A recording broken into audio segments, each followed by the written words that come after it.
Hello friends, बरायबाय Bodo Info official YouTube channel आसा खालामो गासैबो मोजाङै दङ दा बिग आपडेट गोबां मोजां बेनो जाबाय गोबां बर' लाइमोनफोरा साख्रि मोनसिगोन आरो बेनो जाबाय CRPF Constable फिजिकल टेस्ट जानो थांगासिनो दं एडमिट बोरै मोनगोन टोटेल कैंडिडेट साबैसे एग्जाम पास खालामखो बेनि सायाव A to Z आपडेट लाबोदों आरो फिजिकल टेस्टआव थांनोब्ला बेसेबां हाइट नांगोन सेस नांगोन बेनि सायाव नोंथांमोननो लेटेस्ट आपडेट लाबोदों अफिशियेल नोटिफिकेशन दा लोगोफोर जाय नोंथांमोना चेनेलाव गोदानै फैदोंमोन साबस्क्राइब खालामना ला जेब्लायबो साख्रिनि आपडेट नोंथांमोना मोननो हागोन दा बे रिजाल्टआ दाख्लैनो होदोंमोन नाथाय गोबां बिजिमोन दा बेनि थाखायनो आपडेट खालामनो हायाखैमोन अब्लाबो नैबे 9000 भेकेन्सियाव गोबां बर'फोरा पास खालामबाय बेनि सायाव जाहाथे नोंथांमोना नायो आरो नेक्स्टआव आरोबाव साबसिन हामसिन एग्जाम होयो आरो नोंथांमोना साख्रि लायो लोगोसे SSD कनस्टेबलनि रिजाल्टआ फैथारसिगोन बेयावबो गोबां बर'फोरा पास खालामगोन दा बे जाबाय अफिशियेल वेबसाइट आरो बेयाव फैनाय लोगो लोगो साबैसे कैंडिडेट्सआ पास खालामखो जों बेखौहाय नायनोसै दा पोस्टआ 9000 नि बारा दङमोन जों बेखौ जोबनायथिं नायगोन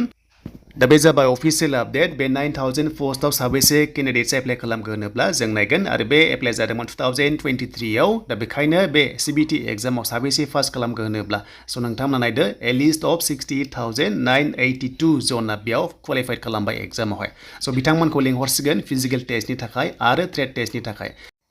देन बेनिफ्राय एडमिट दायो होथ'वाखै आरो एडमिट होयोबा नोंथांमोना आपडेटखौ मोनगोन बिथांमोना बुंखादों माखासे स्टेजनि थाखाय शिड्युल फैगोन आरो बेयाव नोंथांमोना 1:7 जनखौ लिंहरगोन माने मोनसे पोस्टआव 7 जनखौहाय फिजिकल टेस्टआव लिंहरगोन आरो बेयाव गोबां गागोन मानोना बेवहाय खायसे हाइट जाया सेस जाया बेनिफ्राय मेडिकेल टेस्टआवबो गागोन एबा ट्रेड टेस्टआव गागोन एन्ड लास्टआव फाइनाल साख्रि ओंखारगोन एबा लिस्ट ओंखारगोन दा जोङो नायनोसै सिगांनि अफिसियेल नटिसखौ जे माबोरै लादोंमोन आरो बेसेबां नांगौ नोंथांमोननि माखासे मेजारमेन्टआ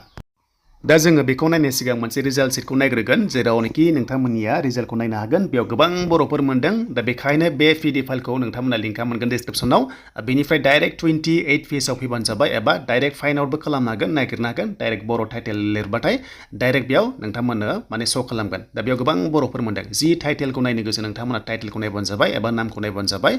होमबानो नोंथांमोननि रिजाल्टआ बेबायदि ओंखारगोन नै स' बेयाव बर'आ हमना ला 25 जन दङ टाइटेला नाथाय गुबुन गुबुन टाइटेल दं नालाय गोबां बर' लाइमोनफ्रा बेयाव पास खालामदों फिजिकल टेस्टनि थाखाय अके स' बिथांमोनखौहाय फिजिकल टेस्टआव लिंहरसिगोन दा बेखौनो जों डिटेल्सखौ नायनोबा 28 पेजनिफ्राय नायलांबानो जाबाय आसाम स्टेटआव नोंथांमोननि जेरै पोस्टआ थागोन ड्राइभार मटर मेकानिक थागोन बिनिफ्राय वाटार केरियार थागोन गोबां रोखोमनि जि ट्रेडमेन पोस्ट दङमोन एबा टेक्निकेल दङमोन बेयाव गोबां पास खालामदों अके देन दानिया नोंथांमोना फिजिकल टेस्ट थांनांसिगोन बेनो जाबाय PSTआव एबा नोंथांमोननि फिजिकल टेस्टआव आरो बेयाव 1:7 लांदों नालाय स' बेयाव बेसेबां हाइट नांगोन नोंथांमोननिया दानिया बेयाव फैबाय मानोना बेयावबो खायसे रिस्क जायो बे 1:7 आवहाय जेब्ला लांगोन स' नोंथांमोननिया ओरैबायदि जागोन फिजिकल टेस्टआ नै जों नायग्रोनोसै खारनाया 5 km खारनांगोन 24 मिनिट्सआव मेलाव एन्ड फिमेलाव 1.6 8 मिनिट 36 स' बेनिफ्राय लेफ्ट साइडआव आं जेराव सिन होदों बेयाव ड्राइभार दङ मटर मेकानिक दङ बेनिफ्राय गार्डेनार पेन्टार कारपेन्टार गोबां रोखोमनि दङ आरो बेयाव होनाय माने पोस्ट लाइ पोस्ट खारनाया बेबायदि डिस्टेन्स दङ थिग बेबायदिनो नोंथांमोननि खुगाव दङबा वाटार केरियार दङबा 1.6 10 मिनिट्सआव खारनांगोन हौवाफोरा आरो हिन्जावफ्रा 12 मिनिटआव जोबोर इजि नोंथांमोननि रानिंआ 100% क्वालिफाइड जागोन मानोना गोबां आसाम पुलिसनि फिजिकल टेस्ट खालामगासिनो दंखायो बेखायनो बेयाव क्वालिफाइड जाखागोन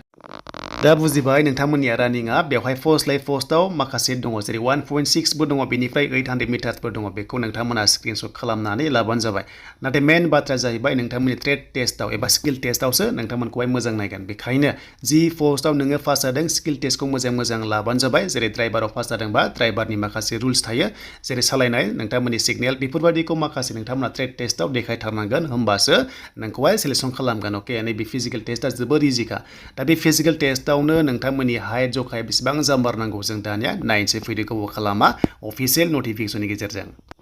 दा जोङो जेनेरेलि नायोबा बेवहाय 170 मोनदों 157 मोनदों मेल फिमेल बाट जोंनो बेखौ नाङा जोंहा जाबाय नर्थ इस्टनि थाखाय बेखायनो नोंथांमोननिया 157 आव जागोन अके 157 जानाय लोगो लोगो हाइटआ हौवाफोरा आरो हिन्जावफ्रा 147 आव जागोन अके देन बेनिफ्राय साइजखौ नायोबा 80 सेन्टिमिटार जानांगौमोन नाथाय जोंनि ST आ नाङा दा जोंनि नर्थ इस्टआव नायोबा नोंथांमोना फिन कनसेप्टआव 77 बानजागोन एन्ड एक्सपेन्ड खालामबा नोंथांमोना 81 जाहैनांगोन अके दा बेनो आरो जोबोर इजि नोंथांमोननि CRPF कनस्टेबलआनो जा एबा नोंथांमोननि ट्रेड्समेन जा गोदान साख्रिनि आपडेट जेब्लायबो मोनबाय थागोन बेनिफ्राय जायफ्रा क्वालिफाइड जाबाय फिजिकल टेस्टखौ मोजां होदो आरो ट्रेड टेस्टआव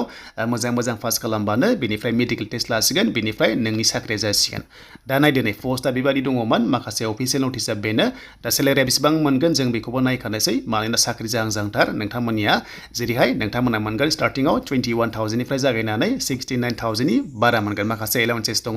एन्ड बेनिफ्राय भेकेन्सिया 9,212 दङ मेल आरो फिमेलखौ नोंथांमोना नायना लादो अके दा बेनोमोन जुदि कनस्टेबल नोंथांमोननि एसएससि थाबैनो रिजाल्ट फैथारसिगोन आरो फिजिकेल टेस्टआ नोंथांमोननिया जाहैसिगोन जुन जुलाइयाव जाहैसिगोन मानोना जुनाव इलेक्सन रिजाल्ट मोनगोन नालाय फार्स्ट उइकआव बेनिफ्राय जुननि लास्ट उइकआवनो फिजिकेल टेस्ट जानायनि फुरा चान्सेसा दंखायो दा बेनोमोन नोंथांमोननि थाखाय भेकेन्सिस बेवहाय आसामाव नायदो दा आसामखौ बिथिं नायदो स्क्रिनशट खालामना लादो आसामाव 275 दङ अके CRPF निफ्राय दा बेनोमोन नोंथांमोननि थाखाय लेटेस्ट